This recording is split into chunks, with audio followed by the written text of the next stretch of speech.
Hello guys, in this episode we are going to look at Sync library. It is very applicative and important because first you need to see the output of your simulation and then have analysis. So sync and source libraries are very important. Okay. First I begin with syncs. Here you see three types of blocks. One of them is for displaying the outputs. In fact, these blocks are for displaying the information more, such as floating scope and XY graph. The other block is out, which indicates the outputs of subsystem. We will talk about subsystem later. The other block is a simulation controller and named stop simulation. We can set the simulation to be stopped if the input reached to a specific amount. It means stop the simulation there and don't allow it to continue. Okay, now I want to talk about terminator. This block is used for signals which are not needed now. I add it to my new model. As you can see, it does not have any input. So as I said, this block is used for signals which are not needed now and will be applied later. By this block, we connect them to terminator and use them later, and the signals won't be deleted too. Well, why we use this block? Because if your signal be connected to somewhere in the Simulink, an error appears, and with using this block, that error will be stopped or removed.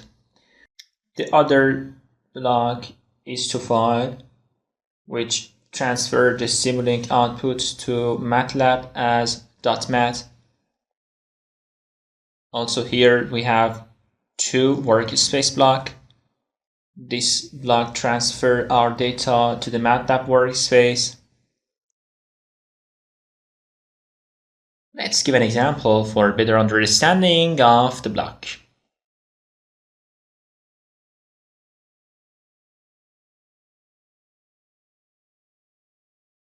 In this example, I want to multiply two numbers.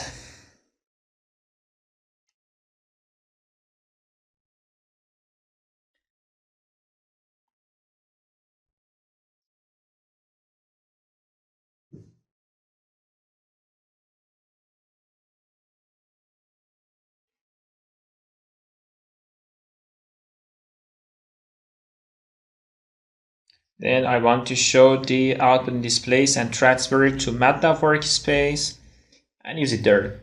By double clicking on the block, you can see the information of two workspace block.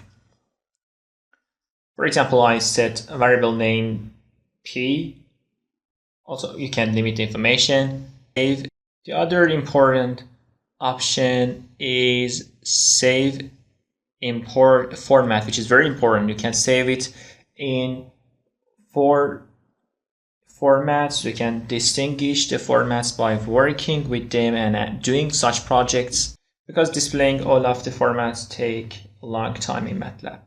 I run the model and return to MATLAB workspace, and I can see the P that I entered it to workspace block, and as you can see, it's saved with double time series format.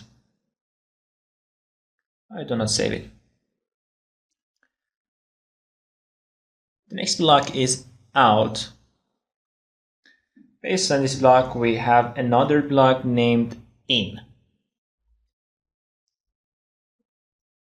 When we have subsystem, because it won't display in the main page of the model and contains a lot of blocks, so we define its input and output by in and out block. The other block is scope.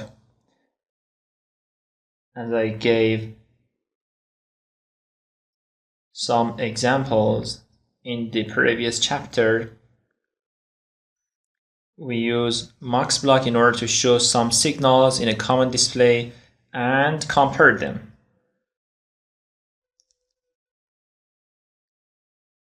If you want your scope have more than one input and each of them displaying one axis, you can increase the number of axes in order to increase the inputs of your scope and display them separately.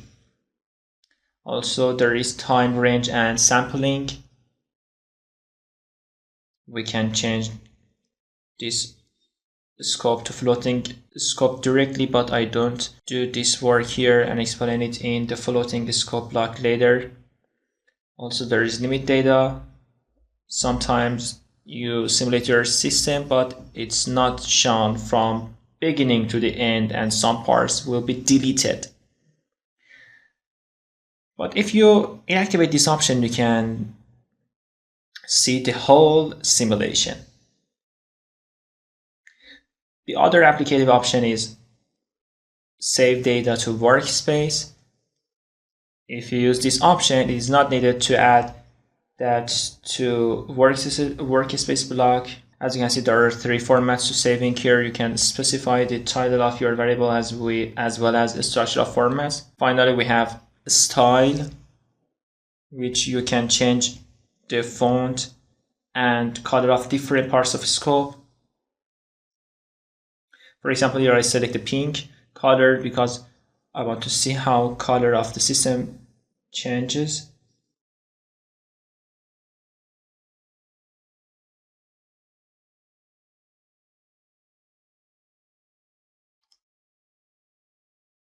Also, you can select the line type and use marker for displaying it.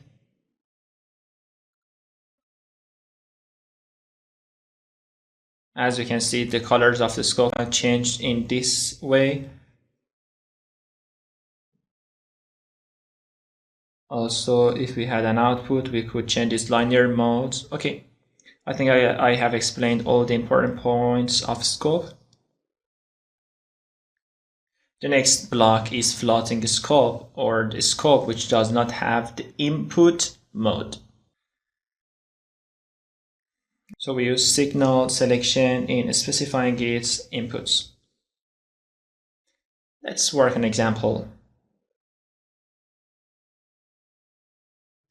I add integrator, mux,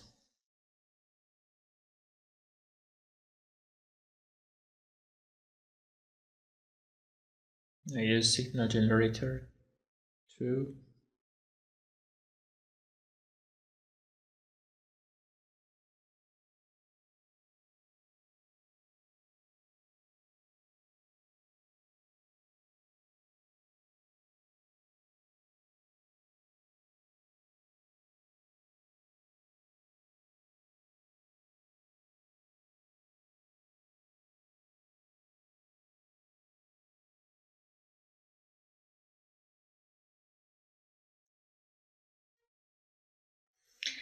Pay attention that we can name all of these signals. If you want to use the floating scope, you should specify signals names.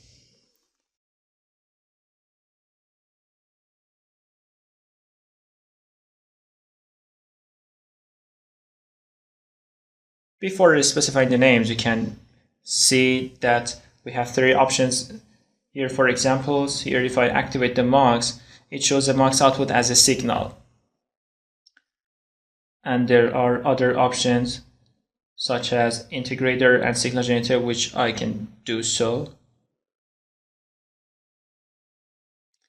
Okay, now we can name each signal. For example, here we name this signal X and this its lower signal SX and output signal 0.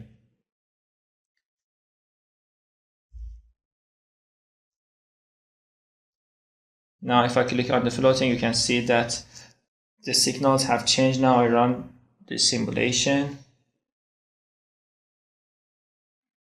You can see the answers in the scope, but when we back to the floating,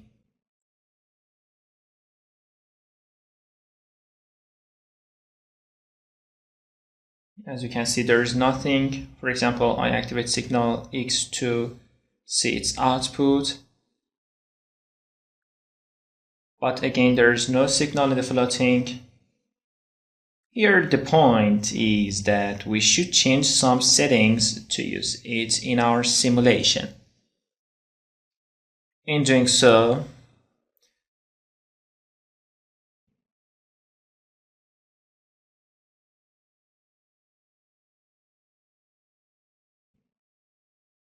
I go to Model, Configuration Parameter, Optimization, and inactive the signal storage reuse option to see the output values.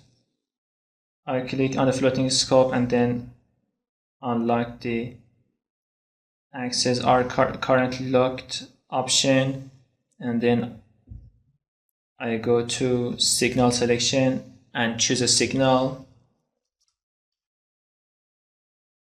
For example, here I select signal generator. Now I run the simulation and can see the output without any connected input.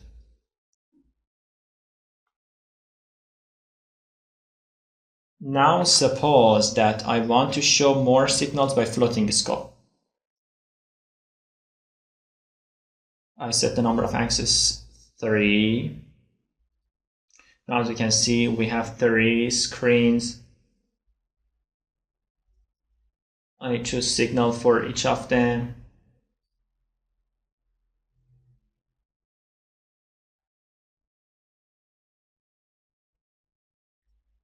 Now I run the system, and as you can see, all the 3 signals are available here. I recommend that before running the system, open the floating scope. Okay. The other block is XY graph.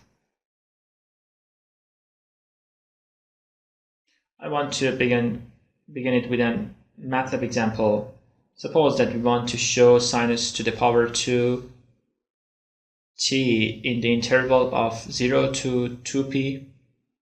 In doing so, first we should define the t. T is from 0 to 2p with the steps p divides to 32, and y is sinus t to the power of 2.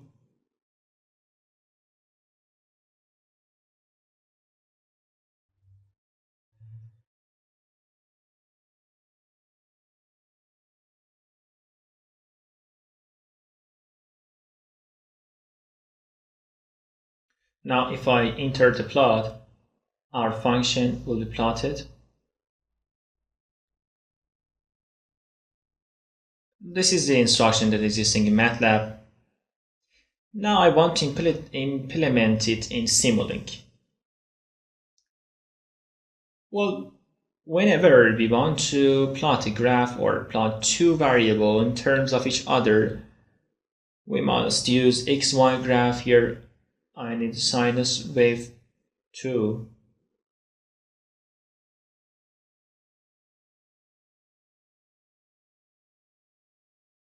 And e to the power of u math operation block. Also I need the clock to define time variable. I set the clock 10, and in the sinus wave block I accept its default values. Also in the math function I set the function square.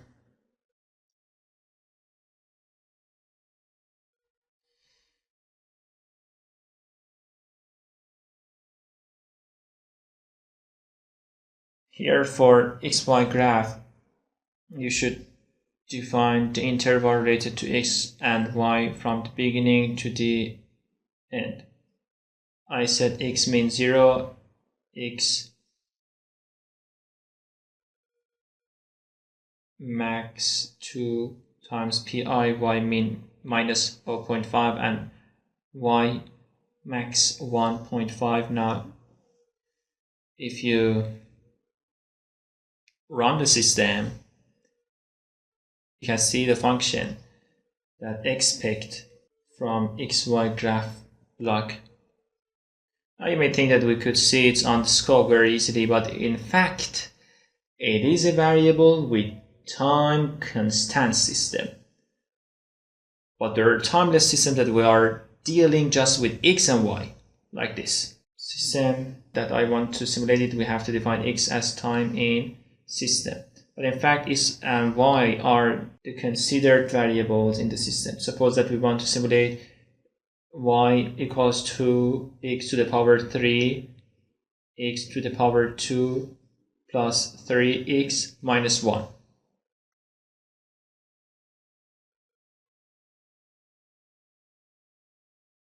In this equation, we want to show y according to x, its mathematics, and can be applicative example to xy graph in this section.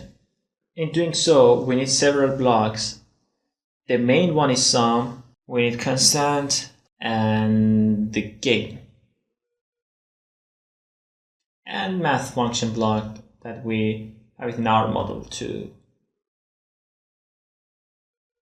Our y function consists of 4 components, so the sum should have 4 components too. 2 of them are positive and the rest of them are minus.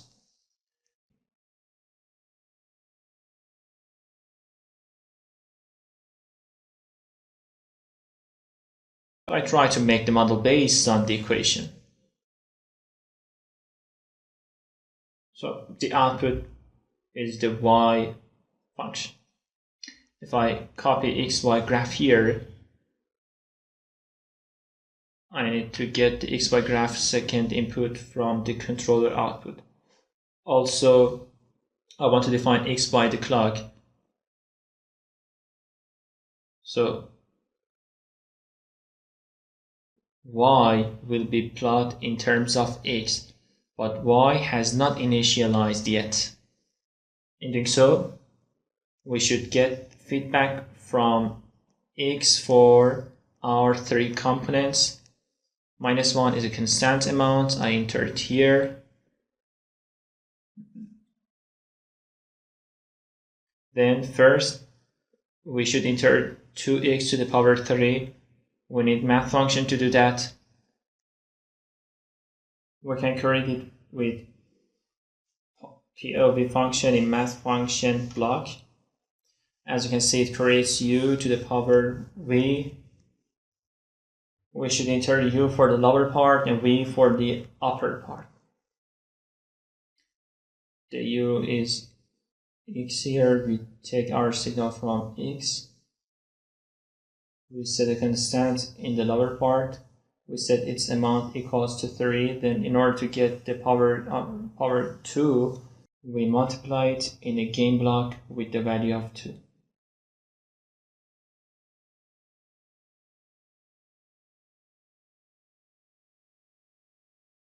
Now the x to the power 3 has generated. We should generate the other parts of y.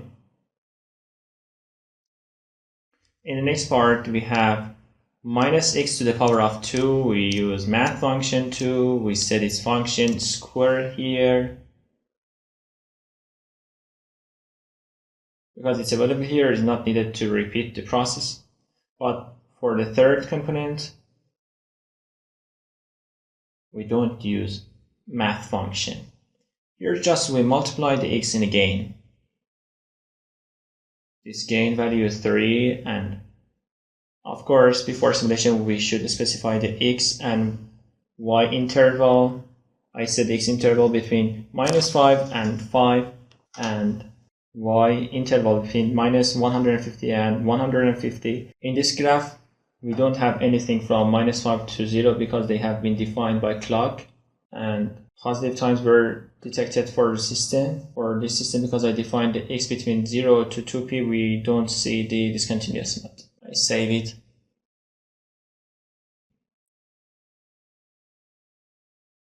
As XY graph. Thank you. Bye bye.